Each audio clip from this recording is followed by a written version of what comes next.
কামান 60-70 লাখ। আচ্ছা 60-70 লাখ। আচ্ছা ওরা নিয়ে গেছে নিয়ে গেছে। নিয়ে গেছে। নৌকালাও সাথে নিয়ে নিছে? হ্যাঁ। নৌকালা এবং ওই লোক দুইজন সাথে একসাথে নিছে? না, ওই দুই ছোকরা নিয়েছে। রাজু নৌকালা কেউ আছে? হ্যাঁ, রাজু না কেউ ছিল না। আচ্ছা 60-70 লাখ। হ্যাঁ, ওনাদের ফোন নাম্বার আছে আপনার কাছে? জানা দিছে? কিছু নাই, আমার ফোন নাম্বার সব নিয়ে গেছে। আপনি কত টাকা কন্ট্যাক্টে আসছেন? আমি 15,000 টাকা ওদের বলছিলাম, ওইটা আমি দিছি, কিন্তু পরে এই দুই ছেলে আমার মাইরা ধইরা সব টাকা নিয়ে গেছে। এই মাইকটা কোন জায়গায় মারছে ভাইয়া?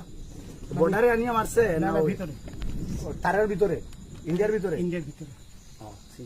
আমরা তো ইয়ের নামে আমাদের বাংলাদেশের অনেকের নামে আমরা অনেক অন্যায় করছেন, জুলুম করছেন, এটা সঠিক? আমি জুলুম করি নাই, আমি আপনি- বিচার করছি না। আচ্ছা এগুলো আইন আইন আইন প্রক্রিয়ায় চলবে, এগুলো আমরা কিছু কথা বলতে পারি না, চলেন ভাই। বিচারপতি হিসাবে